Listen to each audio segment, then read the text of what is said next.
start again, Adam. Welcome to the latest edition of the Business History Collective webinar series. Delighted to welcome JC Spender today, who's joining us from, I'm guessing, New York, but who's a professor over at Kozminski University in Warsaw. Very kindly, Adam Nix has put together a brief bio that I'm going to read out for you now about JC. So prior to entering academia, our speaker today worked in nuclear engineering with Rolls-Royce, computing with IBM, and industrial banking in the City of London. He subsequently received his PhD from Manchester Business School, embarking on an academic career spanning 4 decades and including various posts in Canada, UK, and the US. During his time, he has published extensively, authoring and editing numerous books and regularly contributing to journals including Strategic Management Journal, Academy of Management Review, and the Journal of Management Studies. JC is currently a research professor at Kozminski University, Warsaw, and most recent research interests involved the impact of Knightian uncertainty on firms and markets, as well as the history of management and management education, which is the study of his forthcoming Oxford Handbook, co-edited with Lars Engvall. And fortunately enough, it's the focus of his talk here today. So if I can just go for some brief housekeeping rules, can everyone please mute? And any questions, please put them into the chat and we'll revisit them all at the end. JC is going to talk for around 30 minutes, and then we should have about 20 minutes or so to have a good debate and a good chat afterwards. So without further ado, JC, please take it away. Okay, thank you very much.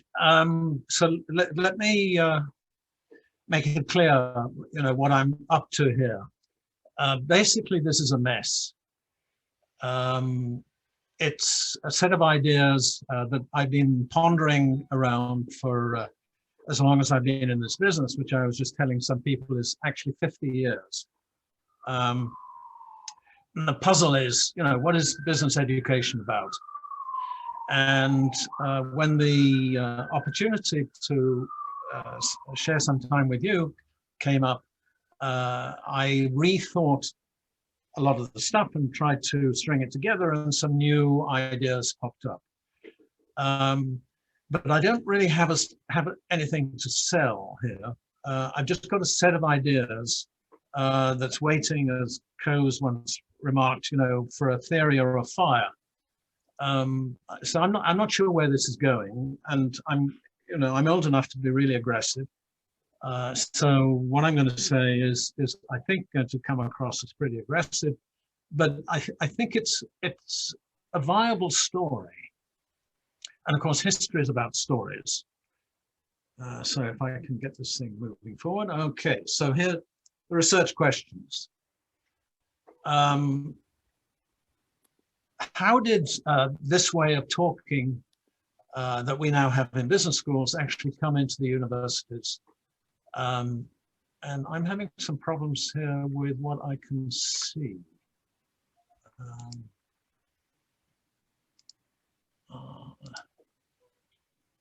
Okay, that's a bit better.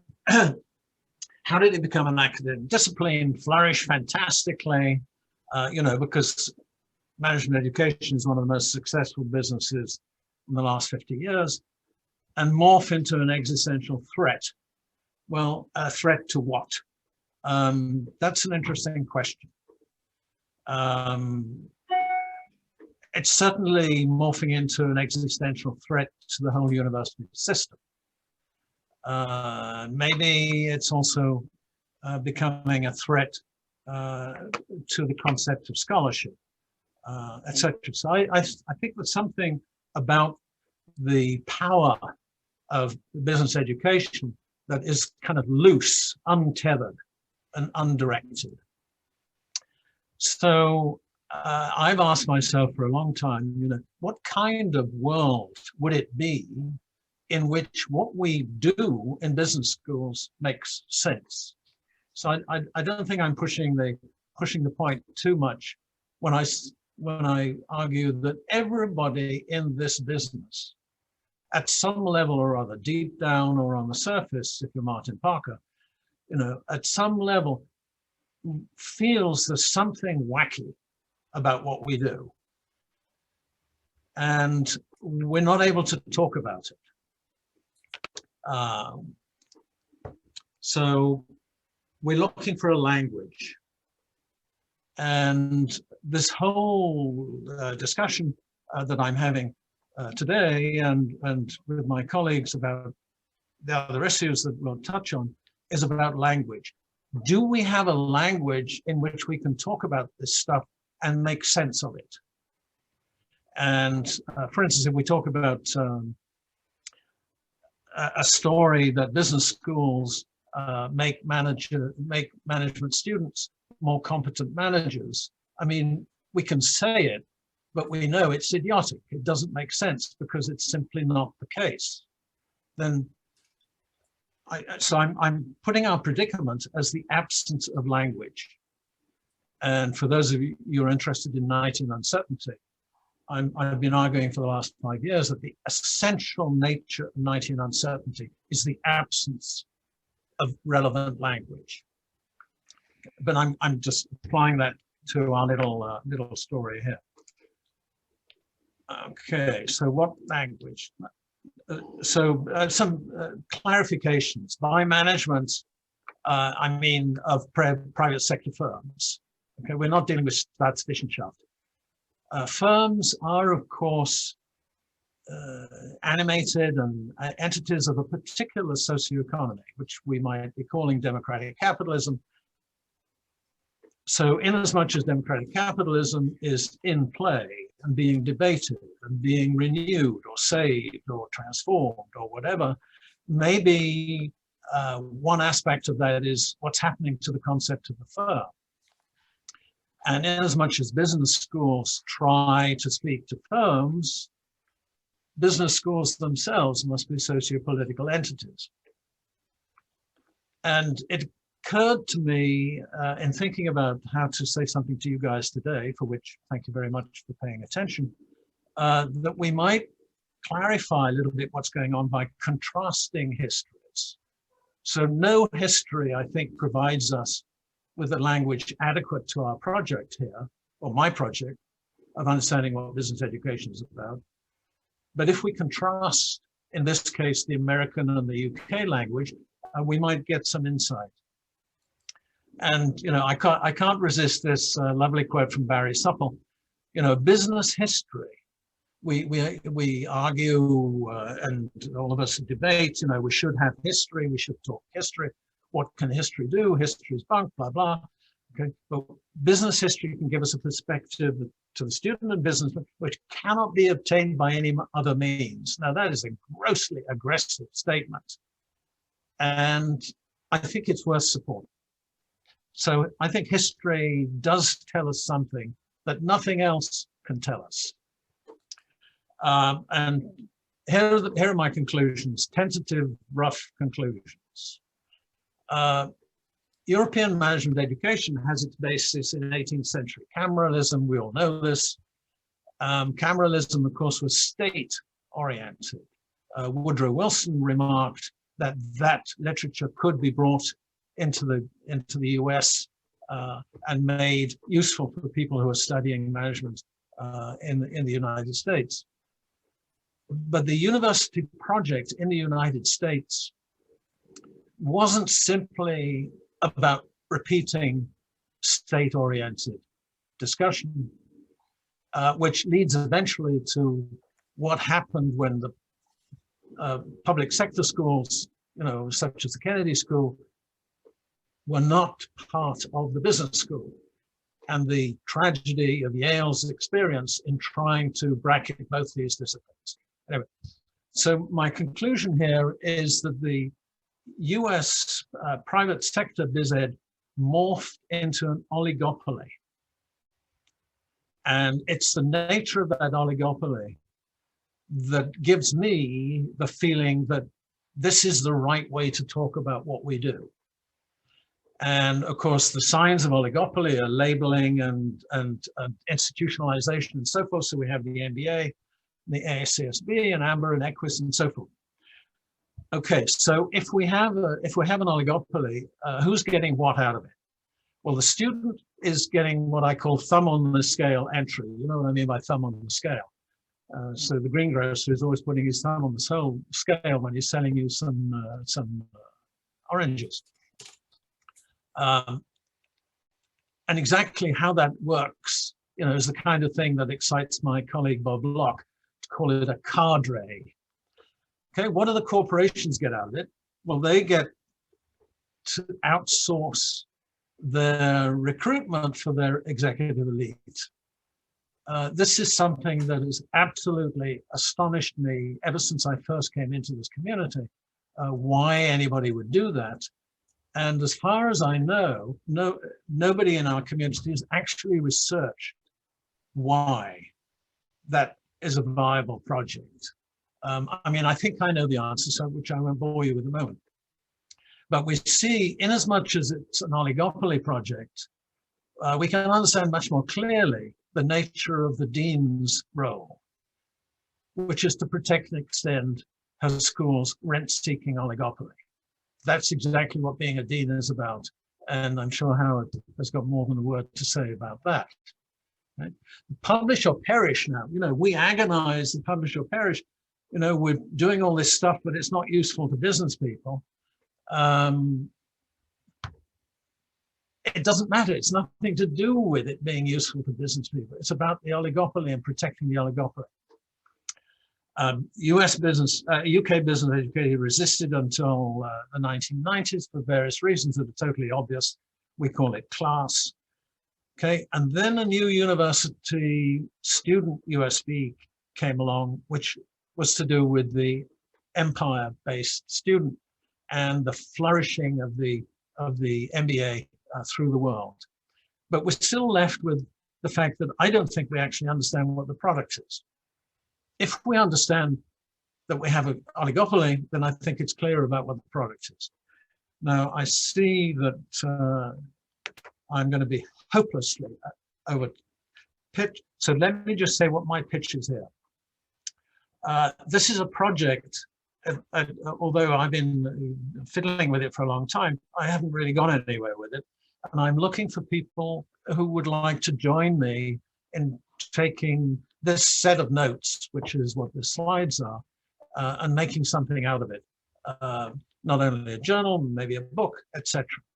And this little bibliographic symbol here is that I've assembled a little bibliography, and let me charge Adam with being the center point. So any of you that want a copy of this bibliography, that I think when I sent it yesterday, I've got 300 items in it.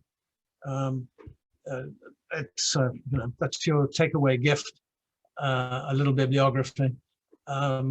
Please ask Adam for it or ask me for it. Okay, so it's got 3 sections here. I want to not talk about historical research methods, but just mention what I think history is about. I want to give you chapter and verse on what's been said about commerce in the US and the UK. I'm doing the US first for a kind of a reason, and then trying to say, well, what are we going to make of it all? Okay, so all of you are familiar with this, and you've seen the, let's say, the Argyris paper that's just come out. This is all very good and interesting, and historical methods are both very interesting and very important. Those of you that haven't read Jeff Muldoon's paper, I have to tell you, I like that a lot. So what am I doing? Well, one of the things that has not been in the literature I had on the previous slide is Gabriel Abend's paper on theory. I warmly recommend this. Gabriel Abend is what I would call a scholar's scholar. He really knows how to make academic machinery work. So I think you'll find this paper interesting. And he says that he points out that the sort of positivist idea of trying to make order out of data, is simply one of a large number of ways of using the term theory. And he suggests at the end something that's very appealing to me, that it's about trying to find out what view of the world makes this explanation interesting and attractive and tenable. So that's rather my view. Okay, history is, I think, best seen as a method for generating a language for a story that you hope has meaning. Okay, it's not about explaining it, it's about finding a way of taking note of events that seem to be important and assembling them into some kind of meaning. Okay, so I thought an example of kings and queens. Okay, this kind of thing we always do in history is 12-year-olds or whenever we start history. It's the kings and queens. A begats B, and then B begats C, and then C begats D, etc. That's a story. And then we learn, there's a gap in there because there are no kids. So we then find, it's about having kids. And then we have A begets A prime, the kid of A, as instead of just B. And then we discover there are primogeniture, and then we discover that there's no, it's all boys all the way down. And we discover that the language that we're using has to be enriched. And then we enrich it with, let's say, the Minoan story. It comes to an end. They think it was a big volcano, but it stops. Or we might be thinking about the Native Americans or original dwellers in Scotland. The language stops and the history stops. So it's that kind of notion.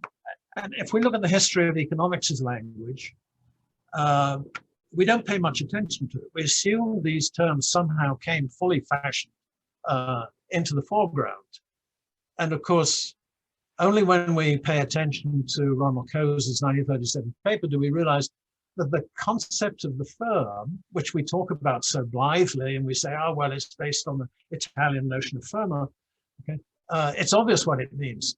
And Coase is saying, the language, I'm sorry, the language is not working for you. This is not a tenable use of the language. So when we want to write the history of a business school, are we talking about an institution like Chicago or Harvard or Oxford? Or are we talking about what particular set of ideas and authors come in? Or are we talking about a history of the way of speaking about business schools? And I found a paper by David Holman that I think is rather interesting. Okay, so let me tell you what I mean by language. And I start with the language of the firm. How would we talk about a firm? Okay, well, we talk about capital and law and people and geography and norms and so forth. So we imagine we create this language and then we throw it into what I call the opportunity space. And the big contest about understanding the theory of the firm is what language actually seems to capture the nature of the theory of the firm. Okay, well, I published on this and blah, blah. It's been a long struggle. But if we want to look at business schools and see what gets talked about, it's not altogether clear. We think, institution, Harvard, founded 1907, opens program in 1908, blah, blah, blah, blah. Wallace Donham arrives such and such a date, etc. It's not obvious what should be talked about, even though there is almost no contest that I see in our literature about it's the wrong language. And I'm saying, in the manner of I'm saying it's about the oligopoly. It's about power.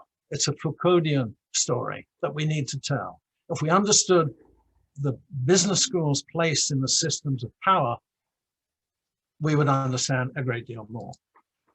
So here are some little items from my library. I can't resist showing you. Okay, so this is a practical, this is How to Talk About Business, written by Mr. Friedley. And Mr. Friedley is in Philadelphia. which is interesting because Philadelphia has a big place in the American story, and it's produced by Lippincott. Now, probably you don't know that Joe Wharton's daughter married Lippincott. So there's a little snippet. Okay, common sense in business. And now, for those of you that are familiar with the work of Knight and Coase, you know, the common sense is a very loaded term. They talk about theory, like rigorous theory, neoliberal theory is rubbish. What we want is common sense. The academic's task is to stay ahead of common sense. If you haven't stayed ahead of common sense, you haven't done anything. So here's a little something else. Okay, 1843, Days at the Factories. This is a lovely book. It's got all kinds of etchings.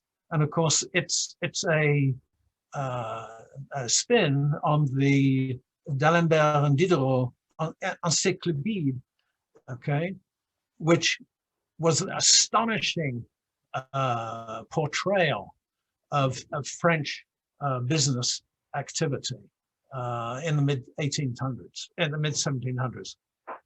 Here's another interesting little book. Okay, A.W. Shaw Company. I'm sure some of you know that Art Shaw arrived as a student of Tausig's after putting together this company, which incidentally became the publisher of Business Week.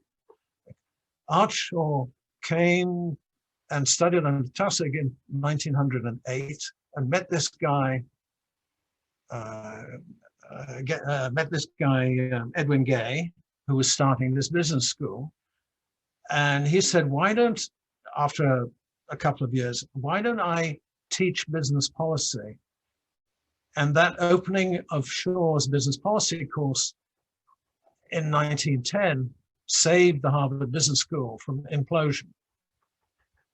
And here's Roundtree, and those of you, any of you from the Bath group, okay, you've been writing lots of papers about Roundtrees and so forth. Okay, so if we have to see where this systematic writing, okay, so I'm trying here to paint a picture that there was a great deal of stuff before the universities ever thought about this stuff. And if we don't understand that, we don't understand the transition, because it's the transition. The university business schools didn't start de novo. The industry of business education transitioned from a pre-university stage to a post-university stage. And that's the phenomena on which we might be able to concentrate. Those of you who haven't read chapter 5 of the Muqaddimah, I recommend it to you. Here's a portrayal of business training at Oxford. I've never been able to interest the people in Said in this, even though they could claim first dibs if they did pay attention. Pacioli, all of this stuff, This will be pretty central to my arguments here. Edmund James's 1893 survey of the business schools in Europe that he did for the American Bankers Association, which was then distributed through the American Banking Association, which had 4,000 people. So immediately, everybody across the United States understood what business education meant in this particular model. And then there was a cover, like a record cover. There was a cover by Hooper and Graham, who cite James, and they did a kind of similar book on what was going on in the UK. So this is the Apple headquarters, and here's some ladies assemble the early Macintosh computers. And we go to the US story. Here's Rossett. Rossett was dean at Chicago, and in 1982 he said, the American story begins in 1635, and he then jumps to Wharton and Chicago. Where else? Well, there was a lot of where else. Some of you may be aware of this magazine, which is available online in its complete run from 1839 to 1870. And throughout this, Mr. Freeman Hunt is pressing forward the possibility of a science of management. He's asking in the 1850s, where are people developing the science of management along with the science of waterworks and thermodynamics and so forth?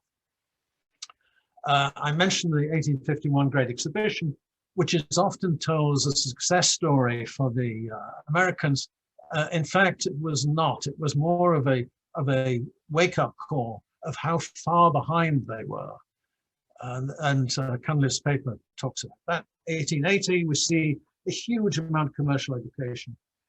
Now we get to the predatory struggles about which Ed Miles has somewhat written, which is the transition from a pre-university to a post-university thing was lots of thumbs on the scale here. So medical.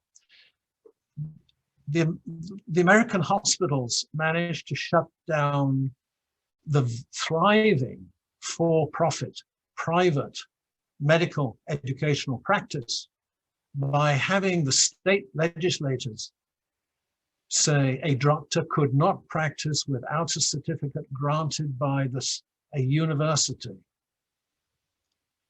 So we might think about that as a business practice. We know this happened in the engineering schools. This has been written about.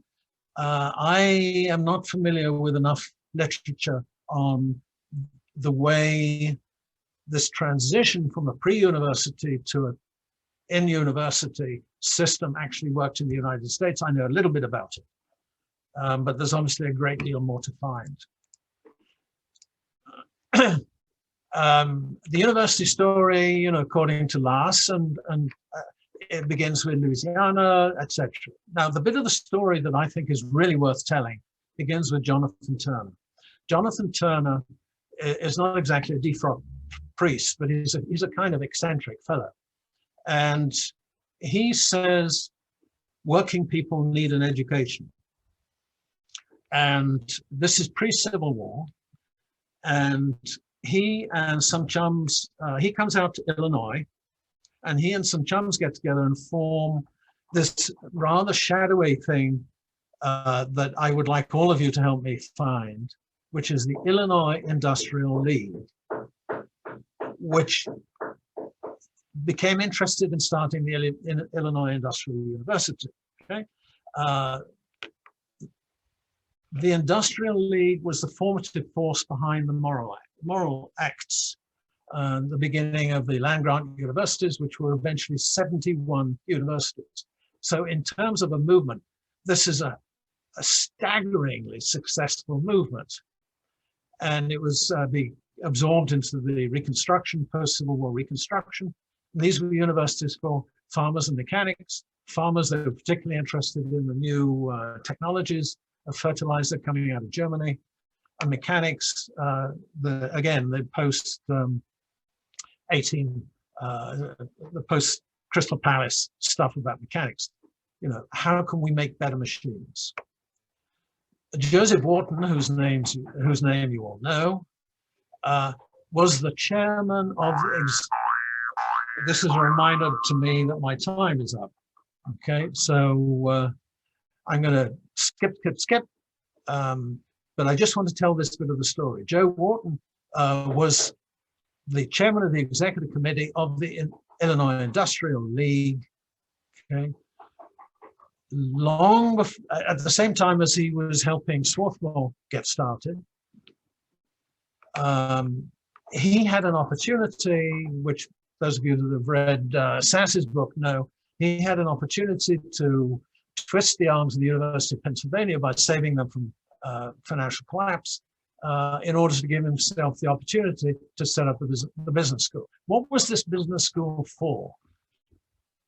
Joe Wharton was a protectionist. Why? Because he had the world's nickel monopoly, largely. The last thing he wanted was to have university economists explain free trade principles.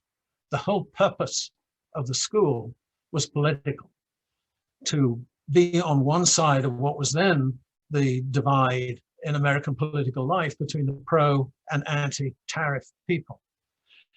And eventually Edmund James comes along and saves the school from internal collapse, because Joe Wharton imagines a syllabus which has no relationship whatsoever to business education elsewhere. So Edmund James comes in and he puts in the syllabus, which was effectively the one developed in the in Europe. And then a little bit of the story is James is there for 20 years, etc., 10 years. And then on New Year's Day in 1892-3, the new provost says, you know, the trouble with you, James, is I hate you. Why don't you start off? And he fires him. And James leaves town within a week and goes off to Chicago, where he helps establish the University of Illinois. This is a lovely piece of stuff. Then we get to the rest of the US story, which is, you know, Redlich's 1957 paper is a wonderful story of the beginning of the American story through the view of Harvard. Then we get Rakesh's story, and Gabrielle's paper of recently about the internationalization. Now, the thing I'd want to point to here is 2 points of significant curriculum innovation.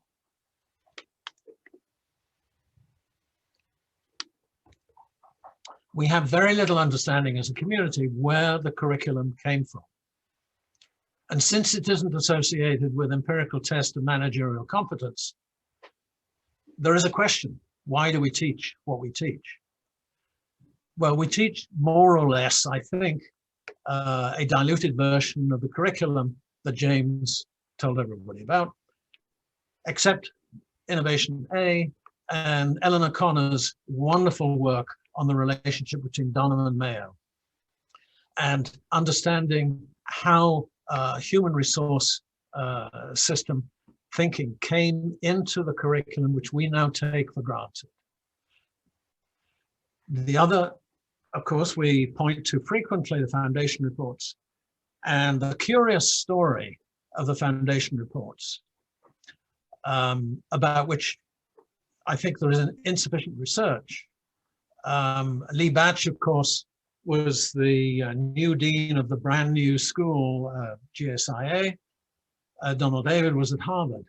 And the very curious thing is that the recommendations of the foundation reports were effectively to adopt the GSIA curriculum. And were they adopted at Harvard? Of course not.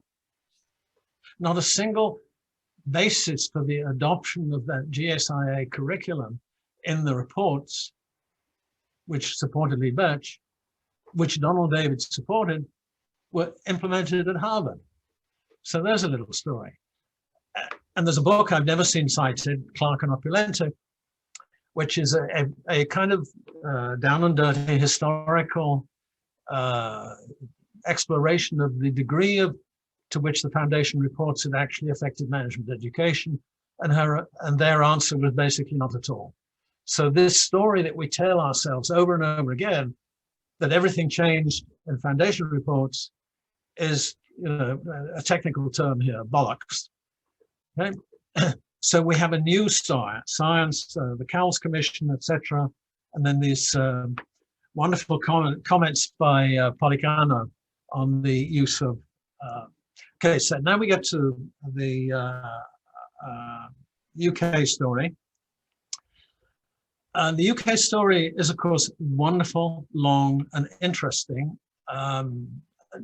Not all of you probably looked at William Barnes's 1989 History of the London Business School. There's Wilson, Andrew Thompson, and so forth. And all this is jolly interesting. And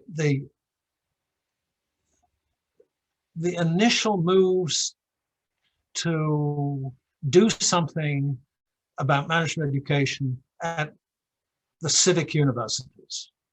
Okay, there's some details here. also the British specialty of accounting, rather than what we would now call strategy and policy, which was the American thing.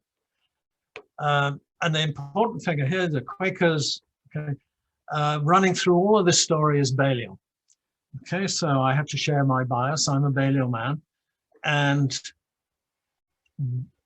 the story of Balliol's part Balliol's part in this story has not yet been told.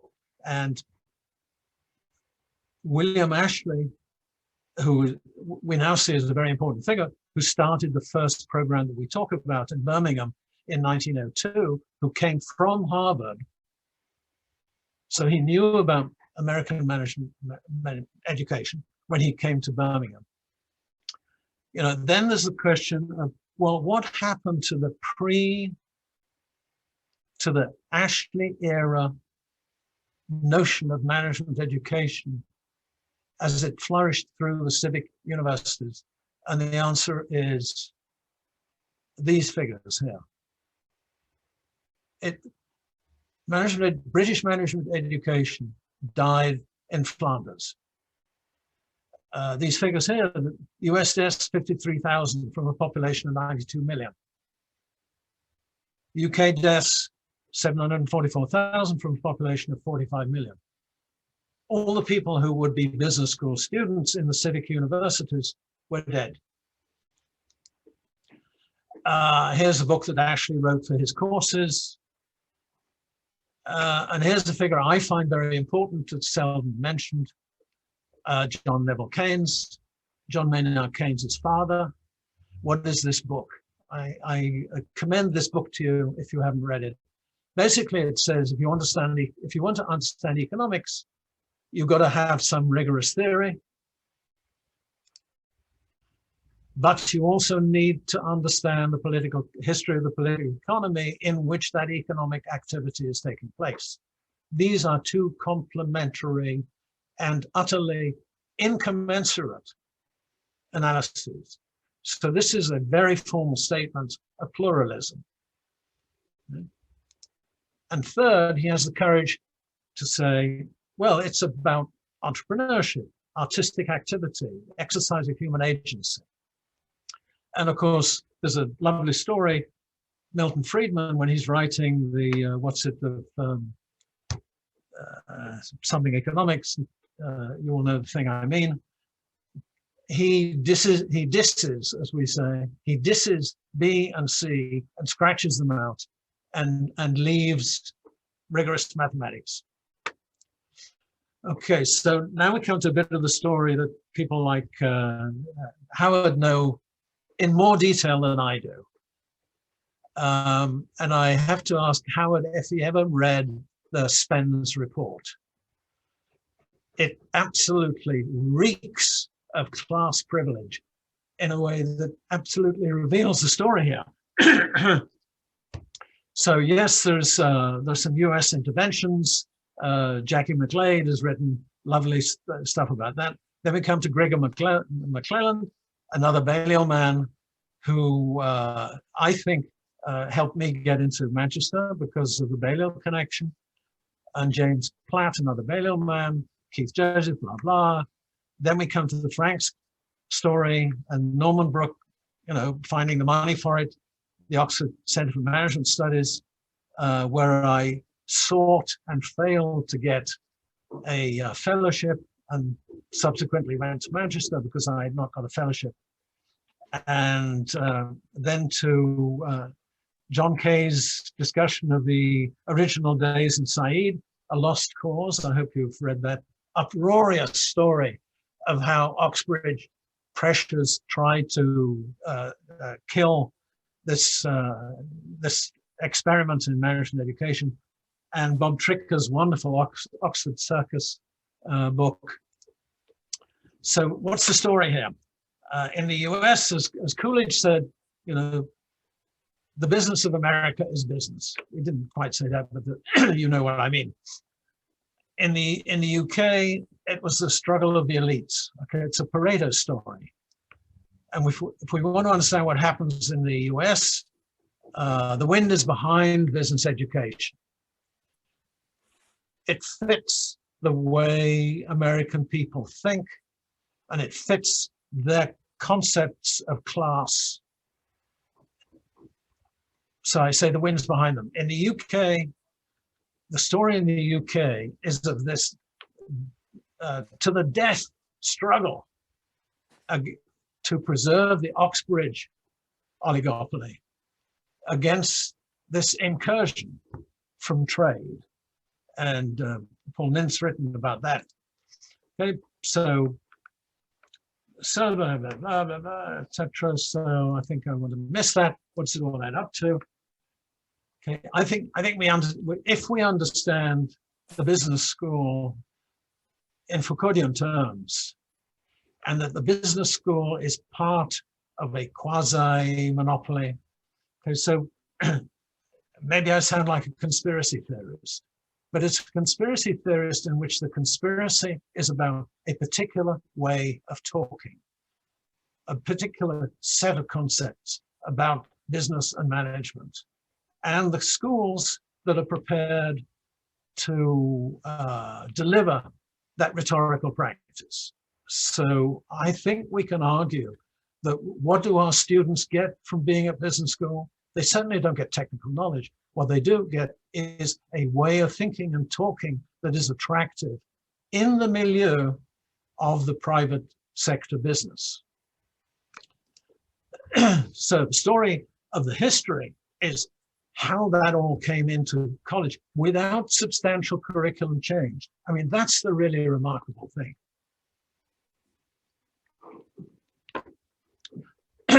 University business education was not substantially different from private sector, commercial schools, etc. The fact that it is technically irrelevant is important to maintaining the oligopoly, which is a rhetorical oligopoly. When it becomes global, it's absurd, and Dan, I'm sure, is going to have something to say about this. It's absurd to think that management education can be the same in India as it is in Peru, as it is in Kazakhstan, to say nothing about China and the USA. Okay? But we have made it so that it can be generic and global because it's utterly irrelevant to the practice.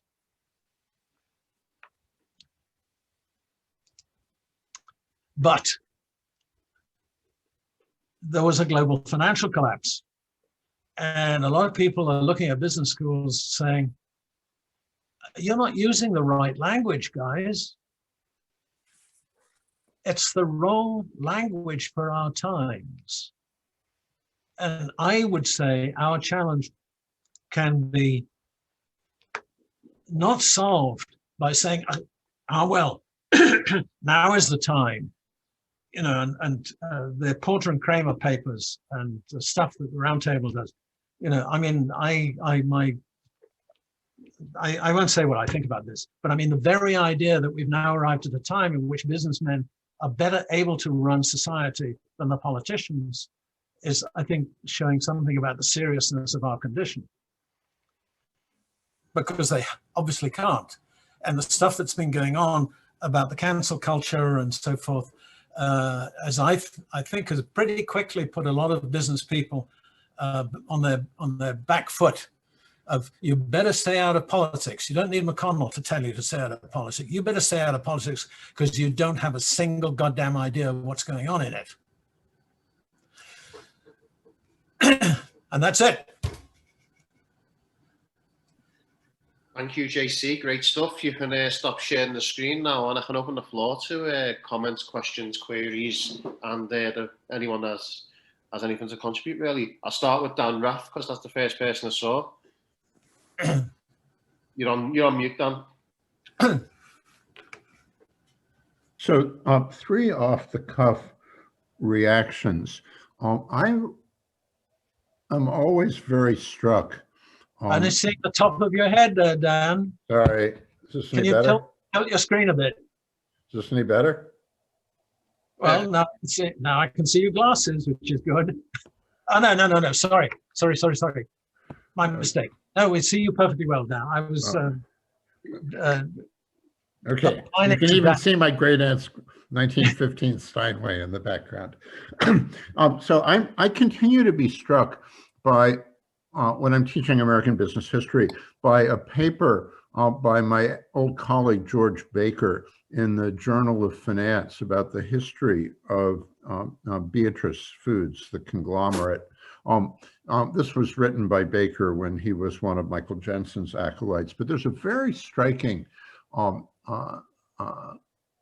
graph, I think, in this, in which he shows the production, the number of MBA degrees granted over time.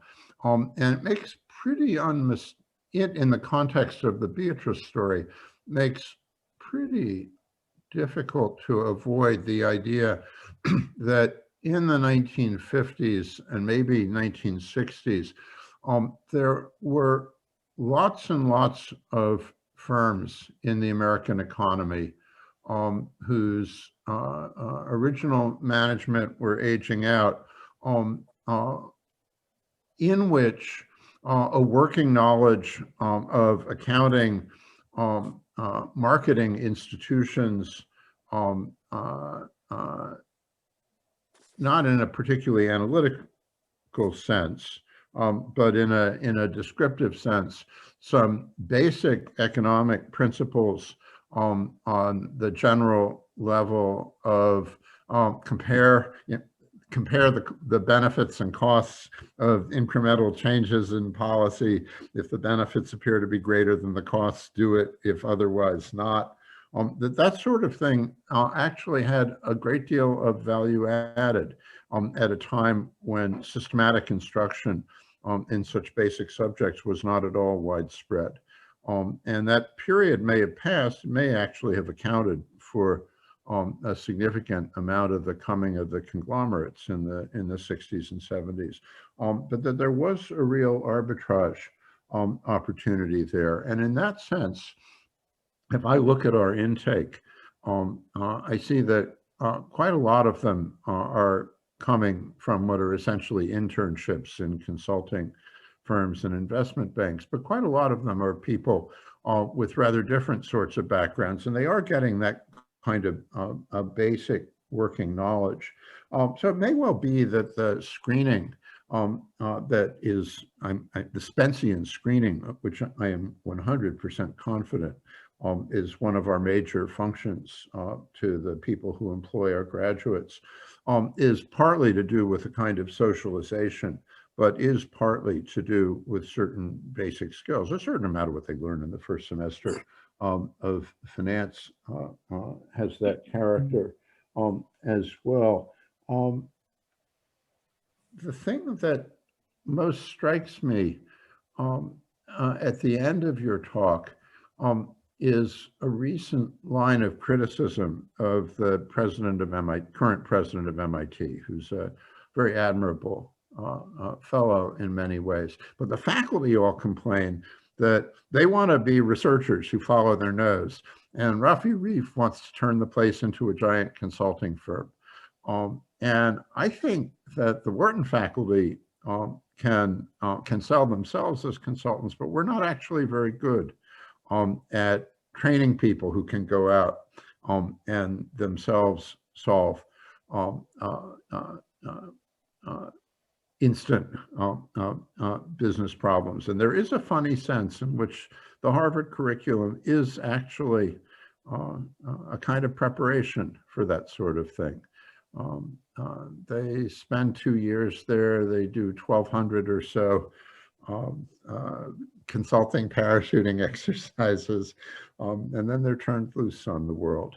I mean, in a way, I think part of what's missing from your narrative has to do with internal notions of the function of the curriculum, internal to American business education, in which I think there's still a great deal of schism that's worth probing.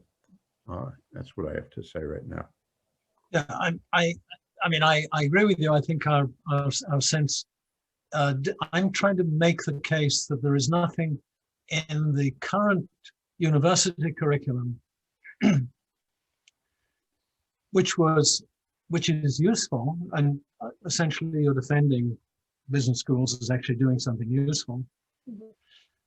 That there's nothing in the current, I'm saying there's nothing in the current curriculum which is useful, which was not present in the commercial school curriculum before the university project began. So I think our view of the history here is a little different. I think there was perfectly good economics to be learned in a couple of the books I've showed you, perfectly good economics to be learned long before Wharton established the school. But I mean, in this brief chit-chat, I tried to say that if we really want to understand business schools, we shouldn't look as we always look, desperately, saying we are teaching the students something important, when what we mean by something important is of some technical use, and we're ignoring the fact that I think what we're doing is we're teaching the students something which is much more akin to class-appropriate speech and behavior, a rhetorical project. We teach the students how to walk, talk, and think, and speak, and socialize in ways that are consistent with the business view of the world. I don't think these are as antagonistic as you're making out. I don't want to take up any more time. Well, on that note, can I move on to John Wilson, please? Thanks, Nick. Yeah, thanks, JC. Very entertaining paper. I think you've obviously trawled the libraries and the archives on this, and I look forward to seeing your bibliography. 300 books, wow. Yeah, that'll keep me going over the summer. I'm going to speak from the context of the UK, having written a history of one very prominent business school and run a couple. I think I may have a fair insight. You know that my doctorate comes from Manchester. I do, yes, and I'm sorry I never mentioned you in the history, but never mind. It was the only PhD from the UK that won the Academy of Management Prize, which nobody at Manchester is interested in, and that's also another story. What we mean by Manchester. I think that says an awful lot about Manchester rather than you personally, but as I think I try and convey in my history of the institution. From a UK perspective, JC, I think there are a couple of issues which perhaps need more prominence in your analysis. I take your point about Foucault and creating a power class. I see that as a very strong theme. But when you think about British business schools, or at least the vast majority, there are one or two exceptions, particularly private institutions, of course. For me, there's three drivers. There's the financial driver, and I can tell you with some regret, I've just come out of a meeting in which the business school is now being obliged to go into what are called higher apprenticeships, which are entirely CPD, they're exec ed, they are not academic programs. And quote, I was told, quote, there's a great market opportunity out there, John, go and get it. In other words, the business school is the cash cow of the university. But at the same time, we are a university department. And some of my colleagues will empathize with this, where we have, and you mentioned the publish or perish Hartzig article, the career dynamics involved here. And as you well probably know, we've just come out of a research excellence framework exercise. We've all submitted our papers and we're all being assessed according to research status, and in particular, the quality of journals in which one publishes. I challenge anybody in this group here to look at the top ranked journals and to give me evidence that they are at all interested in practice. They are interested in theoretical exposition. And individual academics, whether you're a lecturer, a vice chancellor's fellow like Nick is, or a professor, you are judged by that dynamic in terms of career progression. And the third driver, of course, is demand, the nature of the market. And here I'm not just talking about business, I'm talking about students. Now, I do like the point you made about sustainability and ethics. And if you talk to British students, they are well versed in this vocabulary. They know all about these issues. And there is a growing demand for that kind of injecting the United Nations Sustainable Development Goals into the curriculum, which we've managed to do here at Northumbria.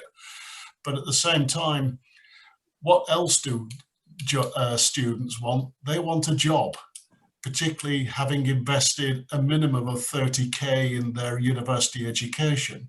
They want employability, and that pushes them towards a very normative education. So that combination of the financial driver from a university, the academic driver in terms of individual careers, demand dynamic from particularly students, and I've got to say parents. Talking to parents, the questions one is hit by at open days is, will my Johnny or Jane get a good job if they come to your business school? And those three are internally difficult to balance, and it ends up being a compromise between the three. And I haven't even mentioned the business dynamic, which I think is equally significant. Enough of a rant, I think. No, I mean, obviously, I think we're on the same page, and I'm sorry I have not yet read your material on Manchester, which I look forward to doing.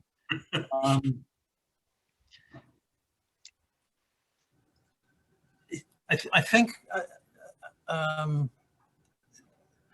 it isn't that I'm saying that your story is not worth telling. I'm dealing with my own demons here.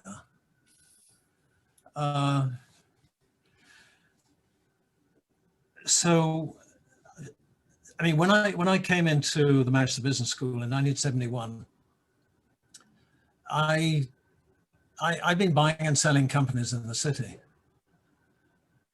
And I said, I don't understand what the hell's going on here. And as some of you know, I came there because I was a mediocre, at best, manager. But I had worked for somebody whose name some of you will know, Dick Tarling, who worked with Jim Slater.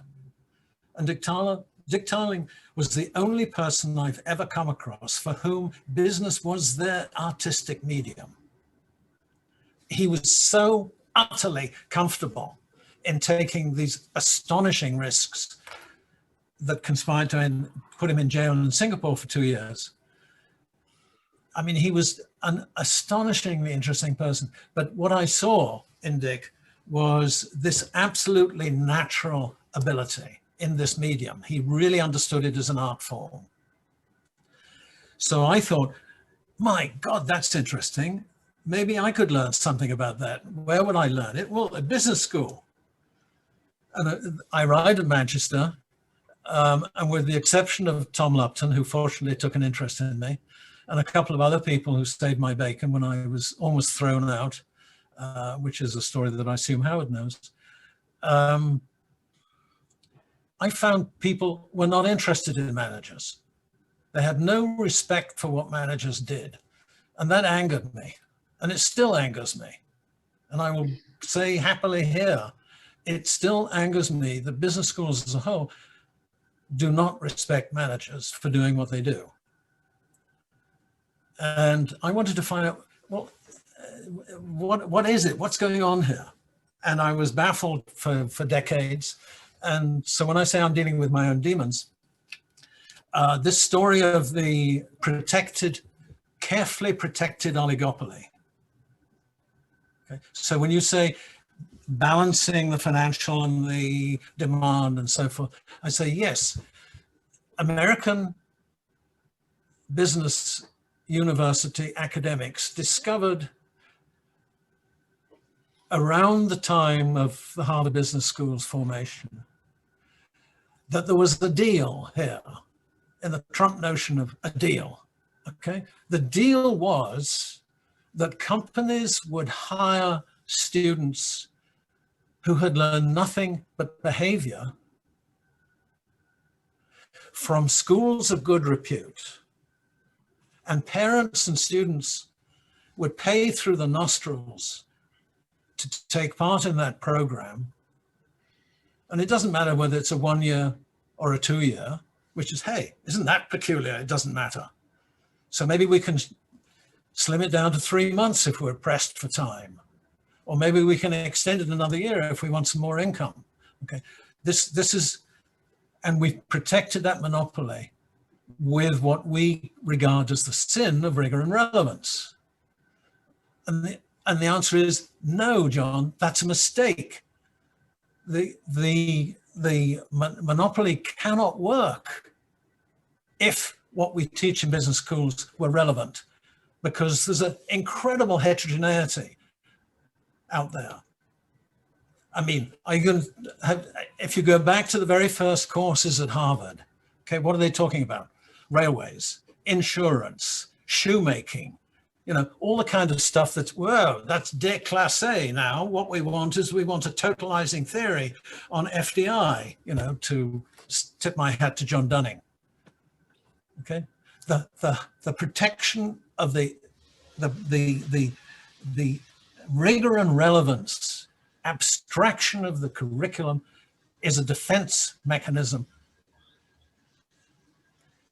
because it doesn't matter to either of our clients, the students who don't know any better, and the recruited companies who don't actually expect to get much practical, technical use. What they want is they want a well-schooled soldier of capitalism, as Martin Parker might call it. That, I mean, that's the point I want to press. Thank you. And not because, not because it is the answer, but because it's a different way of talking about business schools. And I think we need a different way of talking about business education. I'm not saying your story doesn't make sense. Okay. That's fine. Thanks. Brilliant. Time is up, but the conversation's so lively that we're willing, you know, people obviously have to go, but if anyone wants to stay and have a chat afterwards, the room will remain open. And I'm really eager to know what Neil Mackenzie wanted to ask about the state. So if anyone has to go, thanks for joining us, and we look forward to seeing you at the next Business History Collective webinar. Details are on the website, and you'll get it through the mailing list. And if you'd like to stay, then Neil Mackenzie, take the floor.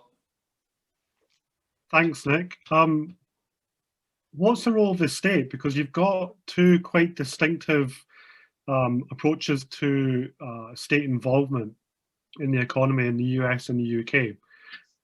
So where does the state figure in this? Because what we've seen recently, and John explained this quite eloquently, is essentially the marketization of higher education in the UK over the last probably 30 years through state defunding of education, and that goes into the business school as well.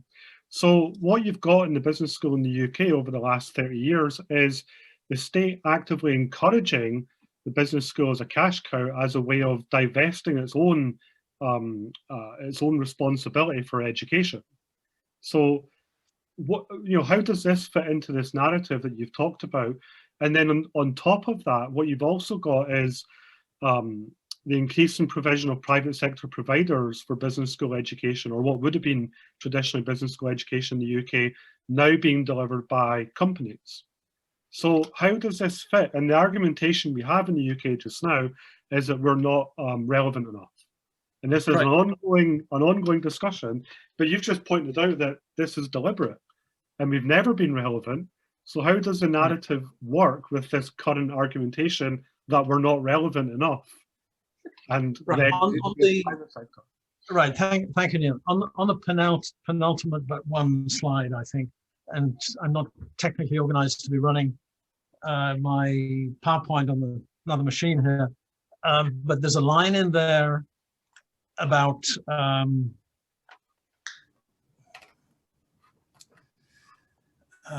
boundary. Okay. Well, in my partnership, you know, people, if anybody wonders, you know, what I think I am, I think I'm an amateur epistemologist. I'm interested in language, though it took me a while to realize that. So epistemologists have boundaries, things that cannot be spoken about, you know, as Wittgenstein remarked, you know, about what we should remain silent. So the question is, what if we have a way of talking about business schools, what's the boundary? Okay, obviously we would think it's not, give me a moment, Neil. Obviously we know it's not medical schools. The boundary for us is very much exactly where you're looking, the public sector, private sector, and that distinction or that kind of field of differences. And of course, there is a very clear story about the boundary at Harvard. So Donham, who is of course the most significant figure in the history of the Harvard Business School, Donham cultivated, as development officers say, cultivated Linton, L-I-N-T-O-N, the story you can read in Cruikshank's book. He cultivated him for years. And then in 19-something date that I put on the slide, that I can't see at the moment, Linton made for what I have always believed must have been Donham's worst day of his life, of his professional life, when he came into the office and discovered that after years of cultivating him to start a public sector program inside the Harvard Business School, he decided to start what we now call the Kennedy School. And the average American business school, and I would appeal to Howard here, the average American business school simply does not recognize the existence of the public sector. Nowhere in its curriculum, nowhere in its teaching is there anything for the public sector. So the boundary in the American view, with the exception of Yale, of course, which eventually collapsed under the weight of the contradiction that they were trying to contain. In the UK, that has never been the same story. And throughout Europe, of course, especially if you have like the École Supérieure in France, which are actually provided by and managed by the public sector, they can't sustain that distinction. So they don't know what the hell to make of the way Americans talk about business, because it appears that there is no politics, that there is no public sector. There are no, and of course, when we have somebody, as I just mentioned, like Mike Porter and Kramer saying, well, business people are so goddamn efficient and clever, and we've learned so much, which we encapsulated in business schools, that we can be left to run the economy because the politicians are totally incompetent. Okay, I'm saying that's not the right answer to where we're at. I think, Neil, the question you're answering is, if you really understand that the business school concept and discussion and ethos is about the private sector, then the question is, there may well be something about what we know about the private sector which would clarify the government's task. And I think that's the case. But the hint, and I'm about to stop, the hinge point here is the last thing on my presentation, the theory of the firm.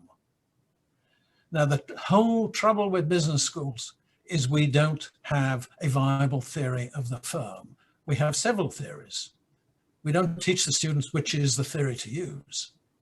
Well, as Koz reminded us, that's a kind of pretty crippling critique. So my whole interest has been in trying to find a theory of the firm that would, for the very first time in its history, ground the syllabus. And as I was mentioning before, when we were talking before, I think I've done that. I've published it, I'm not talking about it here, but the issue is if we had a single theory of the firm, then we would know what the business schools were about, and then we would understand the relationship between the firm and the state. So your original question is, what about the state? And the answer is, the state says this activity is political, whether we like it or not. Now, the degree to which anything in the history of business school scholarship can help the government requires us to understand the basis on which our knowledge stands. And we do not, so long as we don't have a viable theory of the firm. What we have is we have a bunch of academics, each of whom has got their own favored theory. And because all of it is pretty irrelevant, they get away with it. And the students don't know any better. And the students are having a great time, and they're learning all kinds of stuff from all kinds of people, and they're having a great time. But they don't understand that we don't actually understand what we're talking about. That's a lot like what Bill Lazonic presented at Glasgow a couple of years ago, where he said something very, very similar, which was there's a lot of very smart, dumb people in universities, particularly in business schools, teaching things which they don't understand. And it's this notion of economists in particular was the focus of his ire. But just on those points, and Mary will probably laugh because I don't think Foucault's the appropriate distinction here. It looks more like Bourdieu to me, because it looks like you're discussing these, these are elites. The business schools you're talking about, the people in charge, the leaders, these different places, you're focusing on these elite institutions. And that lends itself to Bourdieu as much as it would to Foucault. So if you're going to look at it from a power perspective, then Foucault's a natural one, obviously, but there seems to be more than that. And I think that's one of the challenges, which is there's a lot of overlap here with other facets of society and of life. Right, well, I mean, you're letting me off lightly. I mean, the fact is, although I've got a bunch of Foucault on the bookshelves there, I don't know what I'm talking about, which is why I'm saying this is a project at the beginning. Okay, I don't know that slice of the vocabulary well enough to understand how to use it. I mean, I like these, what we call the continental philosophers, and I've spent a lot of time with philosophers, but I don't actually understand that bit of it well enough, which is why I'm saying this is a project at the beginning. I'm looking for people like you who do understand what I'm trying to do with the language. I'm trying to use the history. I'm trying to use the history to say our predicament is that we need a more relevant language. We don't need a more relevant theory, except in the most cautious use of the term theory. Yeah, Nicholas. No, I was just going to say on this topic of power in the States, and I was going to bring in Anna Soulsby if she's still here or she wants to join in the conversation, because she asked a quite relevant question in the chat and I missed it. Anna Soulsby. Yeah, she's still on the list, but I think she's probably gone for her coffee. Yeah, it's tea time in England, I suppose. Mary, do you have anything to add? Oh, yeah, Anna? I'll follow Mari, sorry. No? Fire away, just to build on the question you put into the chat. It was to do with some work that I do with my undergraduates, and we discuss ethics and business ethics, and I try and point out to them the problems that they had, particularly in the United States, but later in the 1960s and 70s in the United Kingdom. Because if you try and look at the work of people like Donaldson, for example, or Baumhart, you find that as soon as you try and frame management within a concept of integrity and ethics, the issue becomes a sense of a wider loyalty to a sense of principles. that go beyond the boundary of an organization, or possibly beyond the boundary of a business school. And it's very, very difficult to actually struggle with that, even when I think Wharton Business School has as its motto, to know thyself.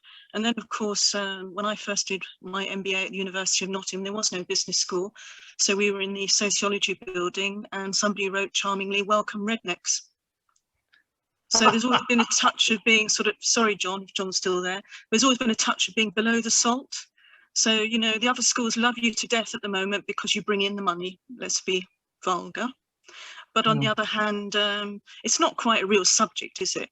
I mean, a business school, it's not really much. It's based on economics, psychology, sociology, a touch of history if you're trendy, but there's no real underlying core. So the discourse of business schools and how they connect with university colleagues, but also with students, I think is one that's quite difficult. I was going to say problematic, but I think that's terms becoming passé. So I just was interested in that nexus between this idea of being a real academic in a real business school teaching students, and the fact that I think I've got some lovely students, but some of them are so utilitarian, they would make your heart weep. Thank you. Well, thank you, Anna, very much for that. Let me be clear. For the last decade, I've been mixing with the business ethics folks. And indeed, I have an appointment with the Institute of Ethical Leadership at Rutgers. And you can find me on the webpage. And do they listen to what I'm saying? The answer is absolutely not at all. Because I'm saying that only if you have a theory of the firm that is ethically relevant, can you distinguish between ethics and business ethics? Otherwise, you just don't put the term business in front. Okay. The very term business ethics presupposes there's some kind of distinction. Well, as you know, since you dabble, since you're in this literature yourself, you know, Ed Freeman says, no, you can't do that, etc. And we get into the whole separation thesis.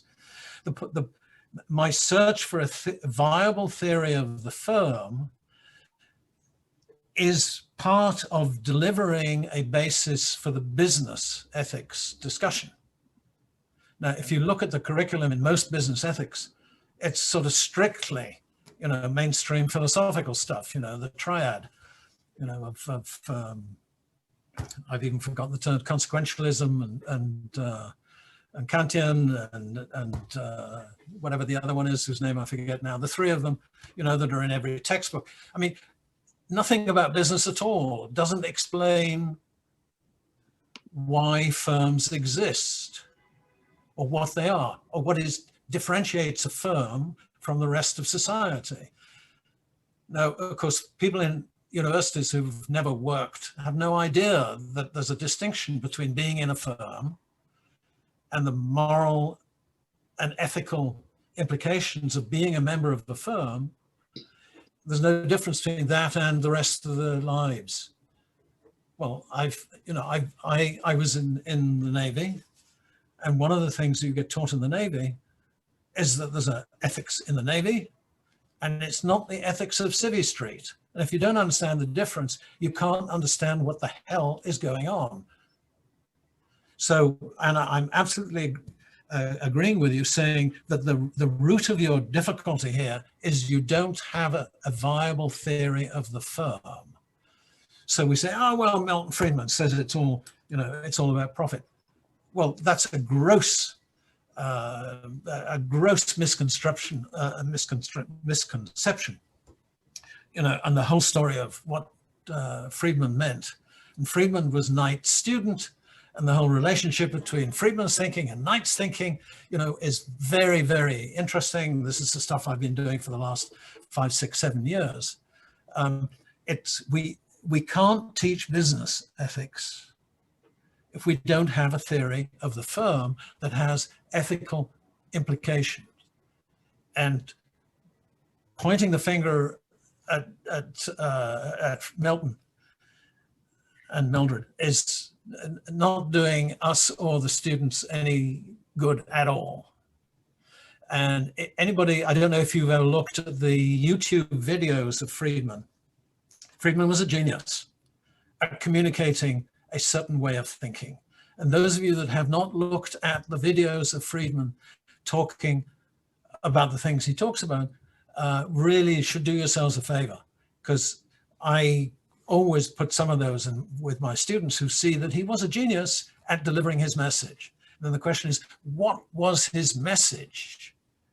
And it wasn't a stupid, it's all about profits. No business is Friedmanite. Even, you know, good black mid UK people who lean over the story that I always love. Two stories I love.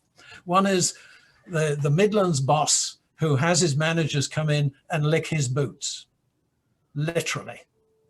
Now, when I was a young whippersnapper operating in the Midlands, I used to hear stories about these kind of gross behaviors on the part of bosses.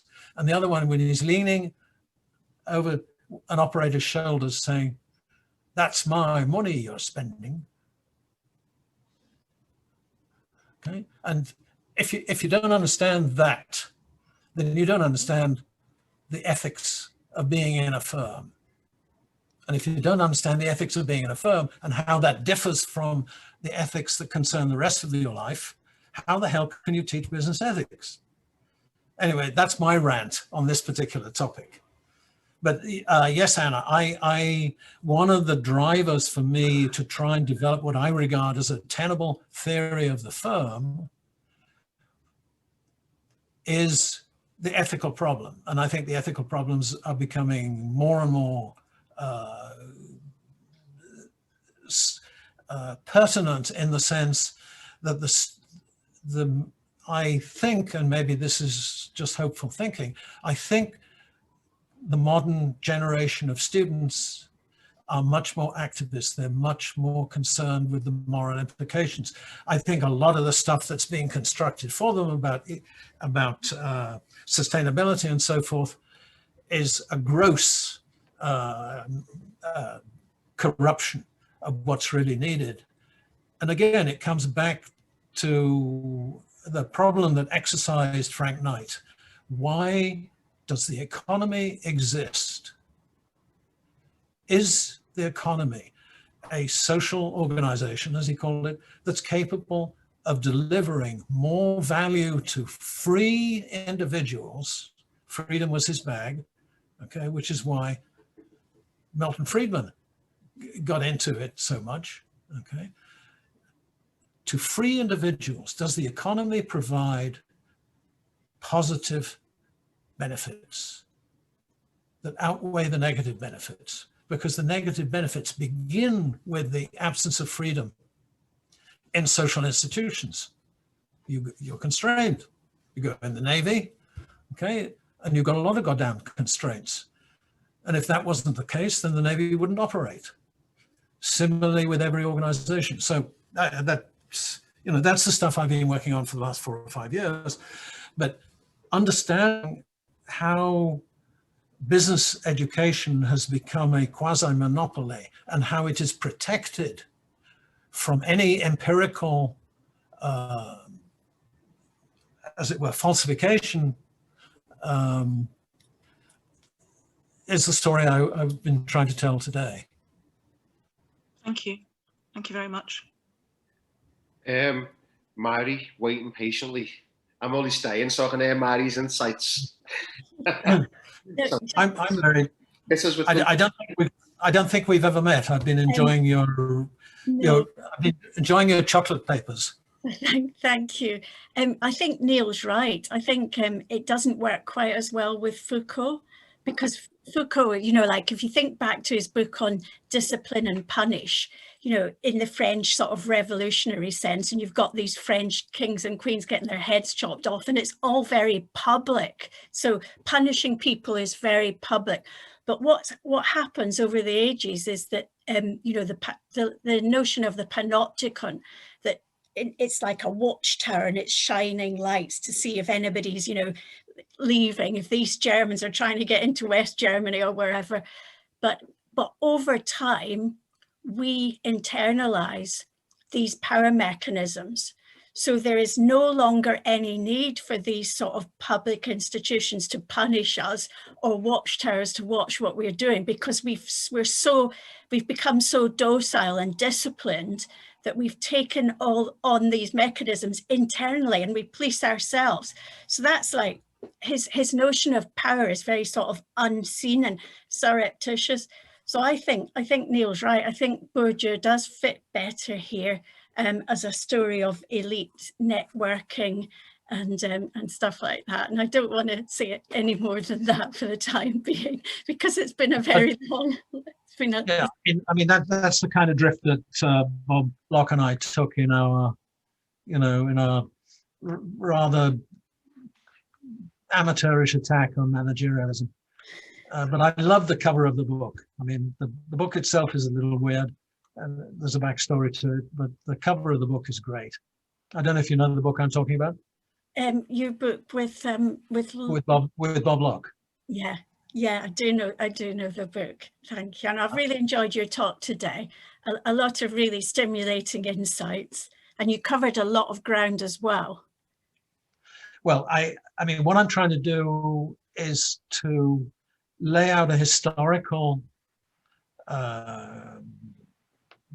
shout out, as we say, for we need a new way of talking about business schools, and that new way is morally and ethically loaded, and it's ultimately about the exercise of human agency. So, my answer to why are there firms, Koz's questions, why are there firms, is because they are an apparatus for capturing and monetizing the imagination of those who become members of these institutions or groups that you've just been talking about. So it's an apparatus for capturing. And the processes of capture are very subtle, because it isn't capturing the personality, it's capturing the individual's ability to act creatively with regard to a specific kind of problem. So what management does is it lays out a specific set of problems that, ironically, it does not know how to answer. So there's a canard, that managers know everything, and our theory of organization is sort of bureaucratic, is managers know everything, it's just they don't have time to do it. And of course, that's bollocks. The whole point of the firm is it's an apparatus by which one group of people have a certain kind of power can get another group of people to do stuff they cannot do, but they define as a problem. So in that little image that I have of these sort of lines that I put in my 2014 book of the opportunity space in the middle, the managers don't know how to occupy the opportunity space. But what is being captured there is, in moral and ethical terms, the thing that is most personal and most private to us. Not just our time, but our imagination. And that's why the ethical issues are so burdensome. That apparatus itself is ethically problematic. And employees are being obliged to act in an ethically burdened manner without the power to resist that. So that's, for me, the essential ethical problem that I'm after with a theory of the firm that depends on uncertainty, blah, blah, blah, blah. I won't bore you with it all. But this is, as I say, the work that I've been doing, Frank Knight and Ron Koz and Edith Penrose, for the last few years, who I think were laying using the right language for us to understand what firms are. And 95% or 99% of our colleagues don't care about what firms are, but they're perfectly happy to teach people are supposed to be managing them. I think this is ridiculous. I think it's an insult. I think it's a catastrophe. Anna's right, though. The students are becoming so instrumental. We're just in the middle of assessment and marking, which is why our brains are all a bit, you know, full of marking papers. But yes, you know, yes, Mary. But do you think they're more instrumental than academics who are looking for tenure? That's a good question. That's a good question. But I mean, for the first time ever this year, I've been asked for the answers when I've set exam questions. You know, they want the answers at the same time. I've never had that before, but 3 students asked me for the answers. Okay, but that's just your experience. Okay, so I'm saying I've been in it 50 years. Students are looking for answers. We say we are a place of knowledge, okay, which is answers. I went to the Manchester Business School looking for the answer. What is good management? What would a good manager know and be able to do? And what did I find? I found not only no answer to that question, I found no interest in the question at all. Nick, can I found tremendous interest in how do I get tenure? Well, on that note, I think... JC, can I... Oh, Tom, go on. Let me just raise an issue with you, going back to this common language.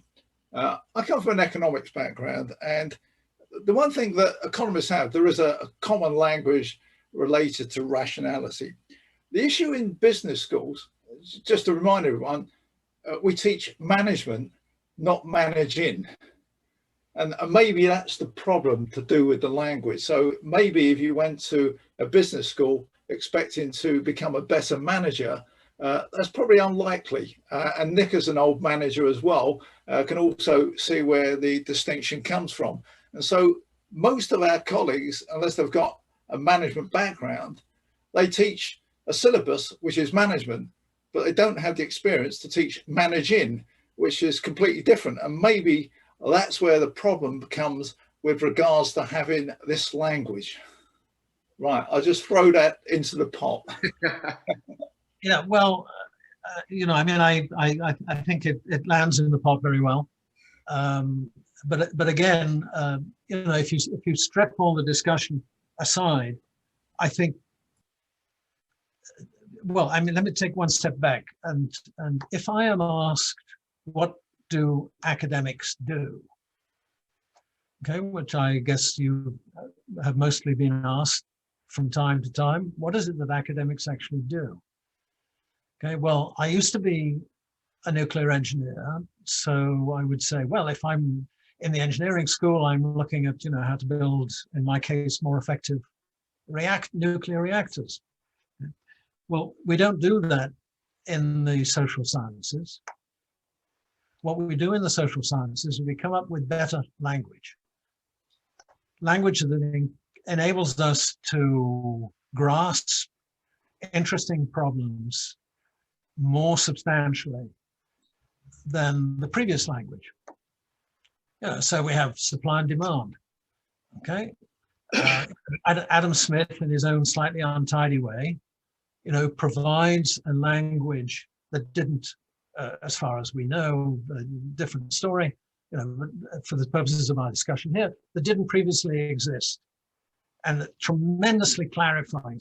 Oh my God, it's about balancing demand and supply. Of course, you know, it's not about serving the gods of Mammon or, you know, different language. So academics, in my view, the academics' most fundamental responsibility is to generate new, more tractable language. So my whole discussion today has been saying we need a different language for talking about business schools, because the stuff we talk about business schools is almost entirely mythological crap. And on that note, JC, I think all our brains are fried enough. But I you'll pull the chain. I always think that the quality of a paper is reflected in the qualities of discussion afterwards. And I think that we've just had some really good discussion there and really good questions. On Tom's point, it's always funny about teaching management or managing, because I always thought of that anecdote about whether you can actually teach someone to play the piano in a classroom without actually touching a piano. And I always think that it's hard to replace that idea of, practical teaching and learning, that type of stuff. But anyway, great talk, JC. Next time we book you, we'll have an extended long session so that we can really get to grips with some of the things you're talking about. And I hope that you all join us in the next Business History Collective webinar. Adam, do you want to tell everyone who it is and when it is? And as I say, if you put the word out that I'm looking for some people who would like to collaborate with me in turning this pile of notes into something useful, that will be worthwhile. My difficulty, of course, is that I'm not surrounded by students and PhD students. I'm sitting here on my own little apartment in Manhattan, and aside from the pandemic, I'm not in a academic community here with students and young faculty and old faculty and all that stuff. Anyway, thank you very much indeed for giving me the opportunity to bend your ears and giving me a spur to rethink, what the hell does JC actually think about management education? I mean, I've had a lot of fun the last couple of weeks preparing this. Great stuff, JC. Thanks for the great paper, and we look forward to seeing you at future webinars and all that. Right. Good evening, everyone. Good morning. Have a nice day, and catch you all next time. Thank you very much. Bye. Bye.